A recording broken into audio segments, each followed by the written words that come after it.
qui est un habitué de l'Académie nationale de chirurgie. Donc je vous souhaite à nouveau la bienvenue. Alors il n'est pas médecin, il est économiste. Je vous pose une question. Vous n'avez pas une formation de vétérinaire aussi? J'ai le diplôme de médecine vétérinaire. Voilà. Et je sais que vous avez écrit un certain nombre d'ouvrages, dont un qui s'appelait, si j'ai bonne mémoire, Complémentaire santé, le scandale, en 2013. C'est vous qui avez écrit ça, non? Oui. Ah, bah vous voyez, quand même, j'ai une bonne bibliographie. J'espère que c'est pas le seul qui vous a à l'esprit. Il y en a un plus récent. Il y en a un plus récent, oui. La réforme, c'est pour quand, c'est ça? Voilà. Alors, écoutez, bienvenue et je vous laisse la parole. Allez-y, monsieur. Merci beaucoup.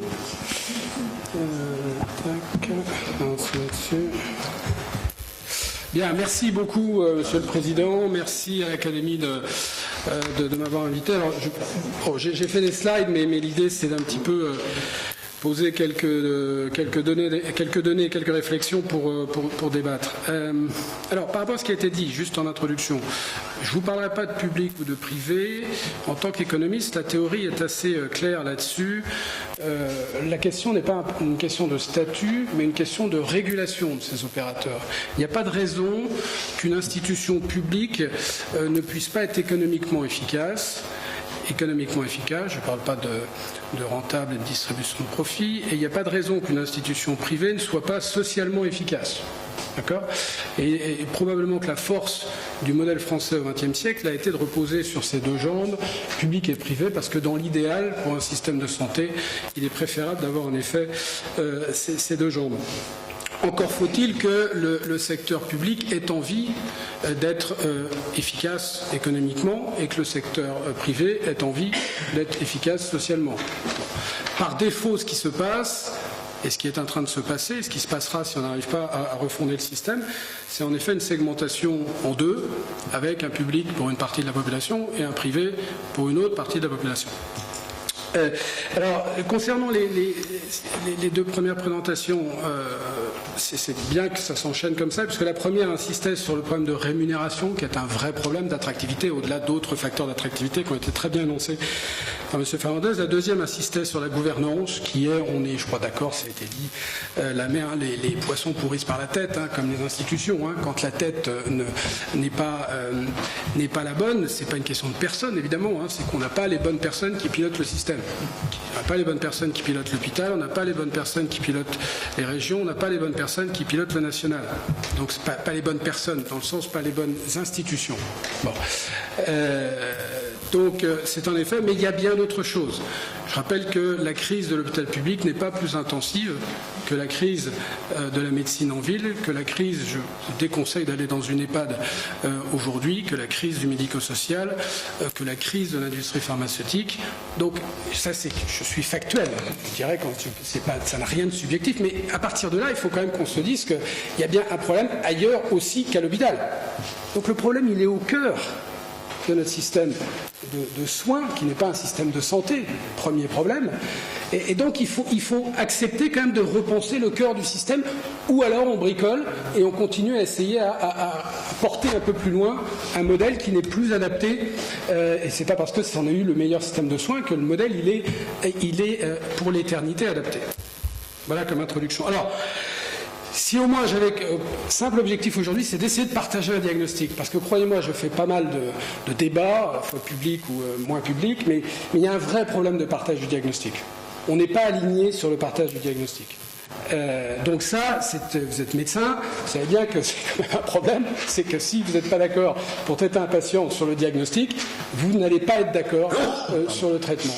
Donc, alors, je suis désolé, et ma froideur dans les chiffres ne remet pas en cause, évidemment, toute la souffrance humaine que je vois, que je perçois chez les soignants et qui va être vite chez les soignés.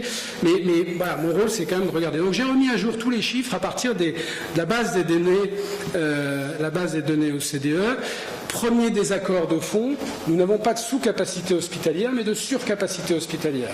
Nous sommes le pays, parmi les pays comparables, qui avons le plus à la fois de surface hospitalière, le plus grand nombre d'hôpitaux, le plus grand nombre de lits, et de loin.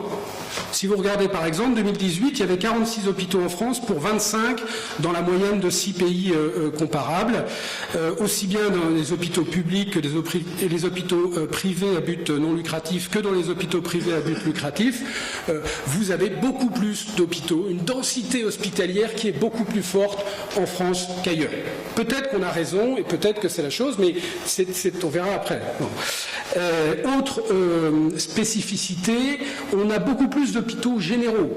La plupart des autres pays ont été sur des modèles beaucoup plus spécialisés. Nous avons conservé un modèle plutôt généraliste des hôpitaux, que ce soit les centres hospitaliers généraux et évidemment les centres hospitaliers régionaux et universitaires. On a 2 fois plus d'hôpitaux généraux que les autres. Peut-être qu'on a raison, mais on verra que, en tout cas, les autres n'y sont pas allés. Alors évidemment, je suis toujours étonné que ça étonne. Mais il y a un prix à payer à ça. Et le prix à payer à ça, c'est vous qui le payez. Vous en tant que soignant. On a 2 fois moins de soignants par lit que les autres hôpitaux. Si vous prenez donc le nombre de lits, 56% de plus de lits. La moyenne de l'OCDE, c'est à peu près 4,5 de lits pour 1000 habitants. En France, nous en avons 6. Et si je prends les pays comparables, l'OCDE, vous avez le Pérou, le Chili et d'autres, mais prenons les pays comparables, nous sommes à 56% de plus de densité en matière de lits. En revanche, en dehors d'emploi, on a plus d'un tiers de moins d'emplois par lit. Il est évident que pour financer toutes ces structures-là, il faut évidemment qu'il y ait des sacrifiés. Et le problème, c'est que les sacrifiés, ce sont les ressources stratégiques de l'hôpital. À partir de là, on commence à comprendre comment est-ce que tout ça est en train de s'écrouler. Des durées moyennes de séjour qui sont plus élevées à 19%. Et si vous regardez 2000 à 2018, je suis obligé d'aller un petit peu vite pour respecter le temps, mais évidemment, la situation s'aggrave par rapport à ces caractéristiques qui pourraient être, je dirais, une exception française dans le bon sens du terme, mais ça ne l'est pas totalement. Alors maintenant, si on regarde sur un plan un petit peu économique, on voit que la France dépense plus que les autres pays en matière de santé, 11,2 points de PIB contre une moyenne pour les 6 que j'ai pris de 10,3. Si on prend l'OCDE, c'est plus bas, mais on est à peu près à 1 point de PIB de plus. Je fais partie de ceux qui pensent que c'est absolument pas un problème, sous réserve qu'on ait une utilisation optimale de ces ressources financières qui sont utilisées, ce qui est loin d'être le cas. Et quand on regarde la répartition entre les 5 secteurs, on s'aperçoit que la France est le pays qui dépensons pour l'hôpital 32% de l'ensemble de nos dépenses, soit 3,6 points de PIB, contre une moyenne qui est de 27%, soit 2,7 points de PIB. Évidemment, on sous-investit en ambulatoire, puisque l'enveloppe a ses limites. On est à 27% dans l'ambulatoire contre 32%. Ce que je veux dire là, c'est qu'il faut dépasser l'aspect purement financier. Ce qui est vrai, c'est qu'il y a une très mauvaise utilisation de ces ressources. Encore une fois, je l'ai dit tout à l'heure, c'est pas parce qu'on surinvestit à l'hôpital historiquement, ou on surdépense à l'hôpital, pas quand on surinvestit, que les ressources sont bien utilisées et que toutes les plaintes qui sont aujourd'hui, qui se font jour, ne sont pas légitimes. Elles sont absolument légitimes, mais attention, il faut regarder sur la globalité de la dépense hospitalière. Si vous mettez ça un petit peu en graphique, vous voyez que ce trait rouge qui correspond aux soins en milieu hospitalier, vous voyez qu'il y a une nette différence par rapport aux autres pays. Et si vous prenez les soins ambulatoires en vert, vous voyez qu'il y a une autre différence en sens inverse de la France. Donc le virage, j'ai la mauvaise nouvelle de vous dire que le virage ambulatoire en France, il reste devant nous et pas derrière nous. Si je regarde les chiffres, mais vous pourrez les contester, enfin pas contester les chiffres, ce sont les bons, mais en tout cas tester l'approche. Un état des lieux du site Saint-Paul. Alors une surcapacité qui pèse sur la valorisation des ressources stratégiques. Donc évidemment, ça se paie, je l'ai dit, donc ça se paie par des rémunérations qui sont plus faibles, aussi bien de la part du paramédical que de la part du médical. Là, j'ai pris l'exemple du paramédical, puisque les infirmières sont payées 0,94 fois le salaire moyen, contre 1,10 pour le reste si je compare aux autres. C'est pas si flagrant que ça. hein. Juste aussi, c'est que c'est un problème, mais ceux qui pensent que c'est l'essentiel du problème, mais il y a un problème de ce point de vue-là, et vous pouvez faire la même analyse avec les médecins. Vous êtes sous-rémunérés par rapport à ce qui se fait dans les autres pays.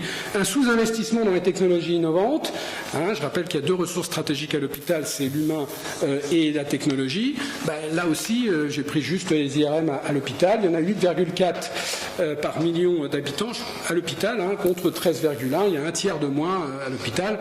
On pourrait prendre évidemment l'investissement dans tout ce qui est numérique, informatique, c'est moins de 2% des recettes contre plus de 5% dans la plupart des autres pays. Bref, on n'a pas du tout eu cette réflexion stratégie économique. Alors, évidemment, est venu là-dessus 10 ans de déficit récurrent. C'est intéressant, c'est qu'en fait, ce déficit, 10 ans, hein, à part 2012, sur les 10 dernières années, toutes les années ont été déficitaires. Et si vous creusez un petit peu plus, vous apercevez que plus les hôpitaux sont gros, plus ils sont déficitaires. Okay, et pourtant, on vous dit, tiens, il faudrait un petit peu regrouper tout, ça permettrait d'avoir plus d'efficience.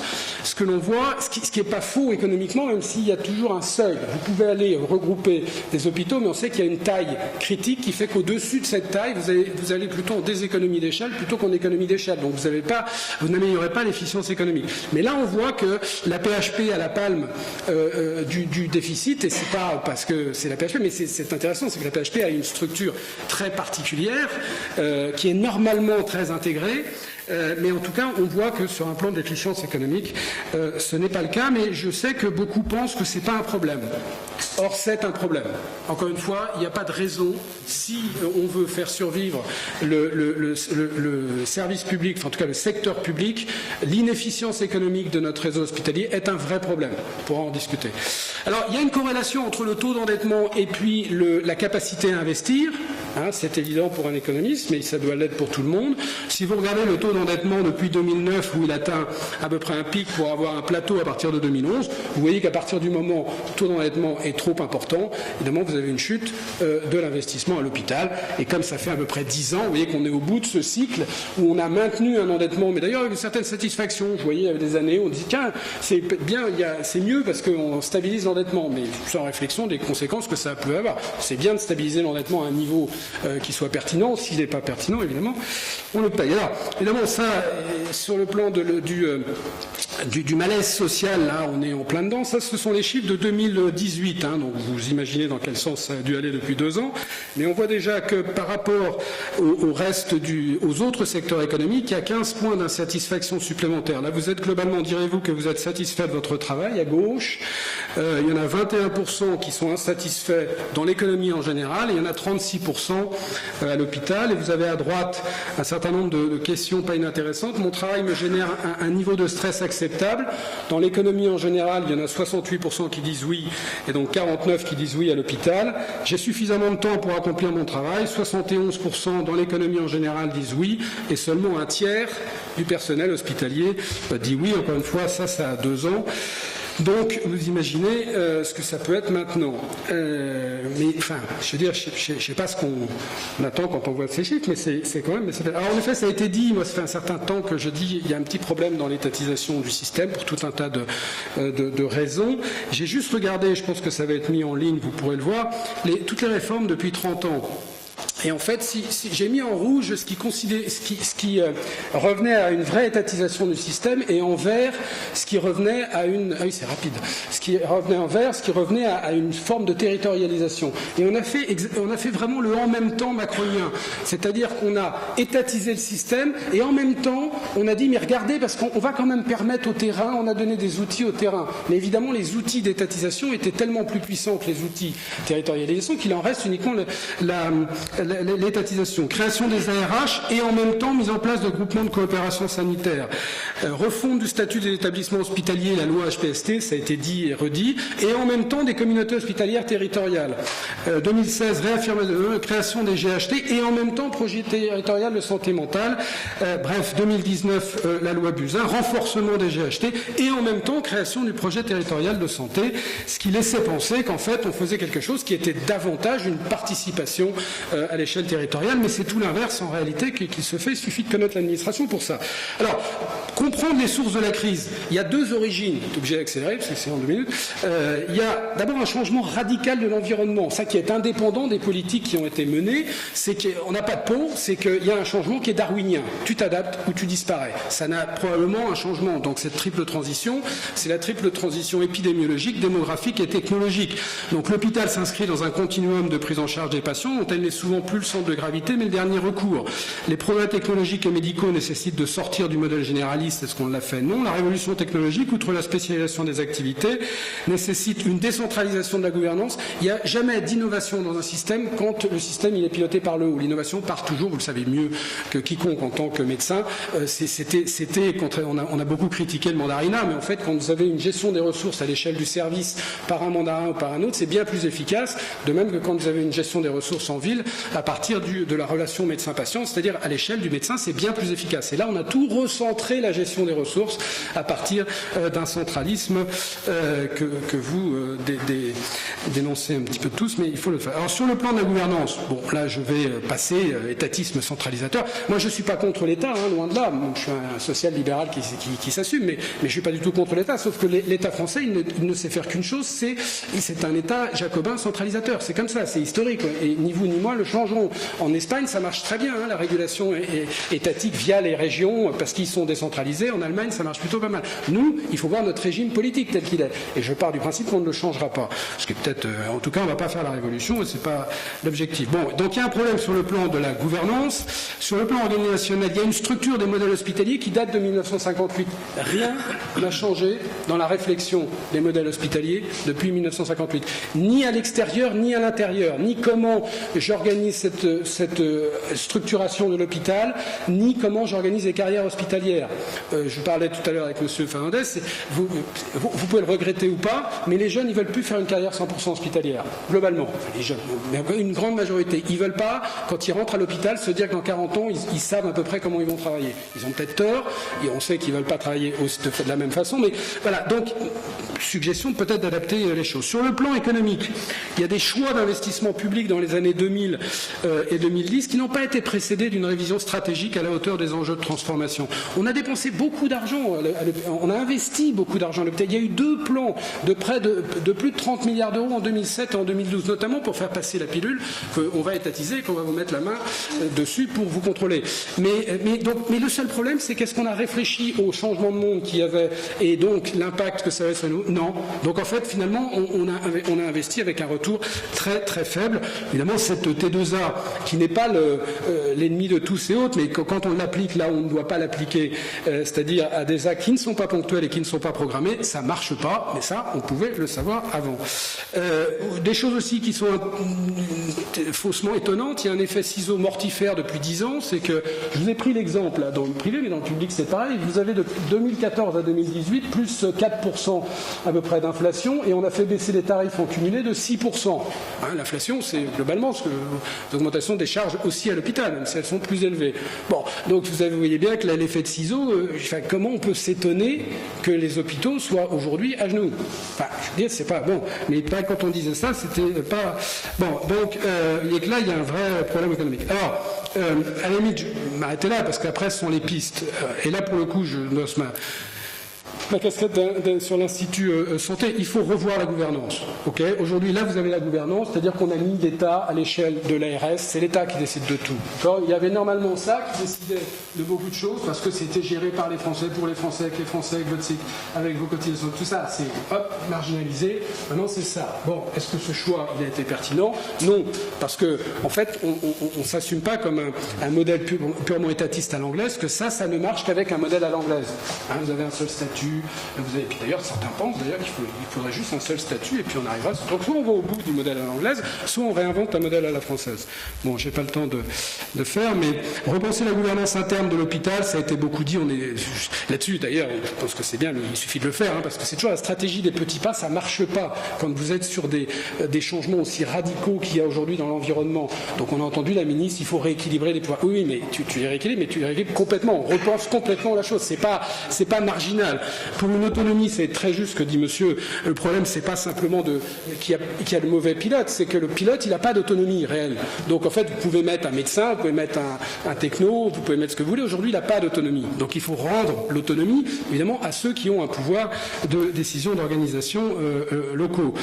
Repenser les missions hospitalières, tout, bon, ça, on a fait les choses, mais je ne vais pas le redire. Il est évident que, je vais peut-être vous choquer, mais enfin, le temps plein hospitalier obligatoire, c'était ce qu'il fallait probablement pour penser notre système en 58, mais aujourd'hui, c'est probablement pas ce qu'il faut, qu'on soit pour ou qu'on soit contre, mais c'est un constat. Vous voyez qu'un sujet comme ça ne peut être décidé qu'entre vous. Enfin, ce que je veux dire par là, qu'avec la communauté médicale. C'est pour ça qu'on fait cette opération de conférence de consensus, c'est que ça n'arrivera jamais au milieu d'un cercle purement administratif. Repenser l'organisation. Oui, il faut repenser les missions hospitalières. C'est quoi le rôle de l'hôpital dans la pathologie chronique, par exemple ? C'est quoi le rôle de l'hôpital dans la pathologie chronique ? Je sais pas, moi. Et c'est quand même important parce que c'est 80% de nos dépenses.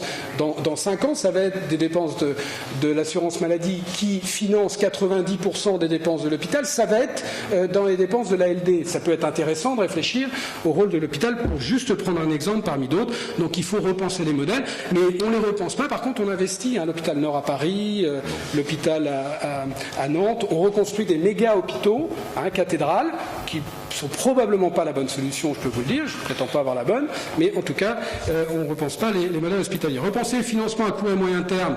Donc il y a, monsieur l'a très bien dit, Fernandez, il y a le court terme. Le court terme, c'est quoi pour redonner de l'oxygène aux hôpitaux ? C'est pas leur enlever l'endettement. C'est pas, il y a 36 manières de faire, mais c'est pas ça. Il faut en effet qu'il y ait, comme vous avez une baisse des volumes, vous savez que les volumes, elles ont augmenté à peu près d'1,5 à 2% sur les 5 dernières années. Aujourd'hui, c'est de l'ordre de 0,5% la hausse des volumes. Bah oui, en fait, il y a une déshospitalisation de la médecine. C'est comme ça. Ça ne doit pas être vécu comme négatif pour l'hôpital, qui a plein de choses absolument stratégiques à faire pour le système. Mais aujourd'hui, les volumes, ils augmentent, ils sont à peu près plats. Donc si vous augmentez en donnant une visibilité pendant 3 à 5 ans de 1 à 1,5 les tarifs, vous redonnez une marge de manœuvre, et pas 0,5 comme ça a été fait, ou 0,6. On me dit, mais oui, mais c'est fait. Non, mais le problème, c'est qu'on le fait, encore une fois, avec juste un tout petit peu, pas suffisamment, donc il n'y aura pas l'impact.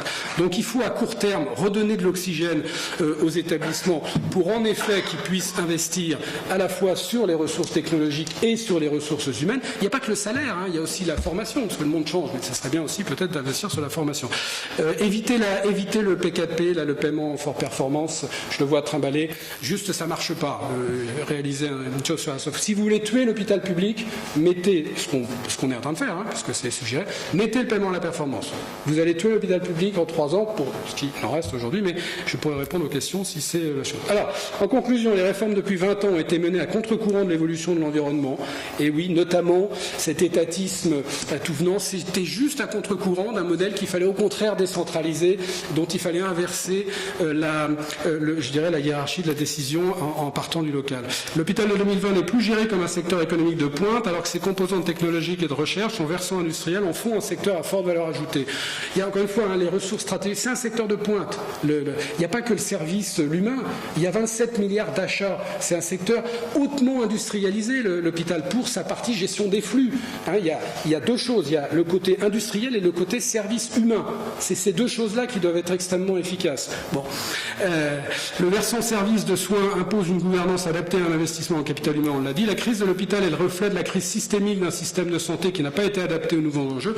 On ne sauvera pas l'hôpital tout seul. Toutes les réflexions pour l'hôpital, avec l'hôpital, par l'hôpital, je suis désolé, mais ça ne fonctionnera pas dans l'ère de la santé au sens global et dans l'ère des pathologies chroniques. La reconstruction de l'hôpital s'inscrit dans une refondation globale de notre système de santé avec un partage le plus large possible du projet entre les acteurs. Aujourd'hui, je vous rappelle qu'on raisonne les portes closes entre la haute technostructure qui fait faire des rapports à 2 professionnels de santé pour dire « regardez, j'ai demandé l'avis » et qui après porte close décide de tout en ayant à peu près pas grand-chose à faire de ce qui a pu être écrit dans les rapports. Entre les acteurs en contrepartie d'un nouveau plan d'investissement pluriannuel. C'est pas une forme de deal, c'est que si vous mettez sur la table aujourd'hui un plan d'investissement sans avoir fait ce travail de partage et de repenser le système dans sa globalité, ça ne marchera pas. En tout cas, ça ne marchera pas durablement. Merci pour votre attention.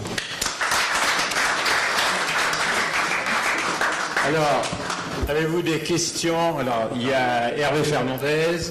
J'avais ça pour être optimiste aussi. Le changement de monde, et c'est Alain, pas Chine Touraine, c'est son père. Le changement de monde n'est pas seulement création et progrès, il est d'abord et toujours décomposition et crise. C'est vrai, on le voit partout dans le monde, c'est qu'avant de reconstruire, il faut traverser une période de crise intense. Peut-être là. Hervé Fernandez, ensuite il y a 4 ici. Vous aurez la parole. J'aimerais revenir sur ce constat. Tu dis qu'il y a trop d'hôpitaux. C'est tout. Pardon ? Trop de lits. Oui, trop d'hôpitaux et trop de lits. Je suis parfaitement d'accord. Ça, c'est l'héritage de l'ère Pompidou, où la France avait du retard. La France était riche à l'époque, ou considérée comme telle. Et pour satisfaire la population, on avait construit plein d'hôpitaux. Pour prendre l'exemple que je connais bien, qui est l'obstétrique. J'ai dit tout à l'heure qu'on était passé de 1500 lieux d'accouchement à 500.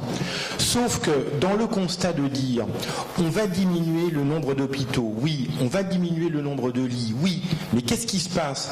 C'est que le personnel qui était dans ces hôpitaux et dans ces lits n'a pas été redistribué pour pouvoir rester dans le bon ratio qui est suffisamment de personnel par rapport aux lits. Et en fait, la seule réflexion dans ce sens, c'est pour faire des économies. Au lieu de dire on va continuer sur la qualité c'est d'avoir un personnel suffisant par nombre de lits, et il n'y a pas ce transfert. Alors bien sûr, il y a besoin, et tout le monde est d'accord, diminuer le nombre d'hôpitaux et de lits, probablement que ça ferait une économie au global, mais sauf qu'il n'y a pas eu de transfert suffisant qui entraîne une insatisfaction en fait de ce qu'on observe actuellement. Alors, non mais juste un point qu'on soit d'accord. Moi, je vous ai donné les chiffres. Ce n'est pas un objectif, la diminution. Le problème, c'est quand on se trompe, et quand on se trompe en termes d'objectif, et quand on confond l'objectif et la conséquence de ce que l'on va mettre. Il faut le partager. Il y a beaucoup plus d'hôpitaux, beaucoup plus de lits. Voyez-moi, c'est pas tellement partagé, parce que comme il y a une crise, notamment aux urgences, dans les lits d'aval, quand vous discutez avec un urgentiste, ça, ils aiment pas trop. Mais c'est pas un objectif de baisser le nombre d'hôpitaux et de baisser le nombre de lits. Ça doit être la conséquence d'une réorganisation du système. Non, mais il ne faut pas se confondre. Moi, j'ai donné, comme on fait chaque année à la PHP, un objectif de réduction de lits, c'est le meilleur moyen de braquer tout le système contre soi, parce que d'abord, on n'a aucune donnée pour dire que ce que l'on dit est pertinent. Je vais diminuer cette chose. Par contre, de réorganiser le système qui va se traduire au bout du compte, en effet, par une réallocation des ressources, parce que c'est une question de ressources, en effet, dans les nouvelles structures, ça, c'est pertinent. Donc, c'est la pédagogie de la réforme, mais c'est pas rien. Ça correspond au travail actuel, par exemple, des autorisations en chirurgie, où on est en train de réfléchir au niveau national sur la réorganisation territoriale de la chirurgie, et qu'une fois que ça sera terminé, il faudra voir ce que ça nécessite comme lit et pour aboutir à ce qui était décidé. Alors Daniel, non, Bernard Camp. Alors moi je ne peux que souscrire totalement à tout ce qui a été dit par les 3 prédécesseurs. Par contre, avec la situation actuelle, si on met des pansements sur une gangrène, ce sera l'amputation au genou ou à la hanche. Donc sans mesure absolument draconienne, on n'en sortira pas. Car l'hôpital a 30 milliards de dettes ramenées à 20 par Agnès Buzyn. La courbe des dépenses oscille vers les 4% d'augmentation. Et je voudrais rappeler 2 phrases qui m'ont choqué, parce que si on parle du passé, on est traité de réactionnaire. La première, c'est celle de Victor Hugo. Le passé est une porte ouverte sur l'avenir. Si on se penchait sur ce qui marchait bien dans nos systèmes hospitalo-universitaires et hospitaliers, peut-être qu'on retrouverait des solutions. Avant mai 68, il y avait effectivement des mandarins. Mais ces grands patrons, en dehors d'un ou deux caractériels qui étaient insupportables, avaient des écoles de chirurgie, avaient des équipes. Ils ont permis de hisser la France numéro 1 de l'OCDE. On est passé actuellement en moyenne du 20e rang au 24e rang. Donc il y a quelque chose qui ne va pas. Donc il faut prendre des mesures drastiques. Deuxièmement, sur la suradministration. Georges Pompidou disait à un inconnu à l'époque qui s'appelait Jacques Chirac, arrêtez d'emmerder les Français avec vos décrets, les Français en crèvent. Une administration qui a un problème, qu'est-ce qu'elle fait? Elle crée une administration supplémentaire. On a actuellement de telles strates administratives par rapport à l'assistance publique, c'est 11 strates administratives pour arriver au médecin chef de service. On a créé des pôles, ils vont être supprimés. Mais si le chef de service n'a pas de pouvoir, n'a pas d'autorité, n'a pas d'élèves, n'a pas de vrais internes, il n'y aura pas de solution. Or, nos jeunes internes, avec l'exemple des 35 heures, qu'est-ce qu'ils demandent? Ils demandent 48 heures. Mais de notre temps, il faut savoir que notre plein temps hospitalier comme interne était un mi-temps et qu'on avait en plus un deuxième salaire par une carrière à la faculté qui était l'anatomie. Et moi, quand j'ai terminé mon internat, j'étais chef de travaux d'anatomie à Necker. J'avais un double salaire. J'étais pas un docteur junior en formation. J'étais un spécialiste déjà en formation et je pouvais faire déjà des remplacements de chirurgie. Donc je pense qu'il faut prendre des mesures absolument draconiennes, sinon nous n'en sortirons pas. Cela dit, il faudrait être conscient aussi du fait que, par exemple, les jeunes docteurs seniors, c'est justement les jeunes docteurs qui ont demandé à être comme ça. Les jeunes docteurs, ils n'ont pas connu avant les 35 heures, ils sont nés, il y avait déjà les 35 heures. Et on ne peut pas faire le bonheur malgré eux. Il y a une difficulté, c'est vrai, on est tous, parce qu'on est tous des vieux, surpris, mais ça a changé. Les gens qui ont 30 ans maintenant ne pensent plus comme nous on pensait.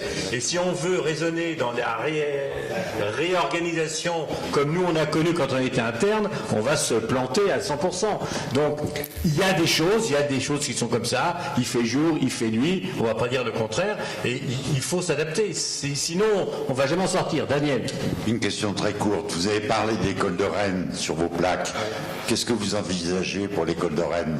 La suppression du monopole de l'école de Rennes, là aussi, vous voyez, à partir du moment où on se dira on travaille véritablement à changer le profil des directeurs d'hôpitaux, au-delà de changer la gouvernance de l'hôpital, c'est qu'on dira clairement ils ne peuvent plus être formés principalement à l'école de Rennes. Donc oui, c'est la suppression. Et puis le rapprochement de l'école, la construction d'un vrai centre de recherche de santé publique de niveau mondial, comme il peut y avoir aux États-Unis et dans les autres pays, puisque la France a tout pour avoir un centre de recherche. Quand vous imaginez que c'est l'école de Rennes qui est notre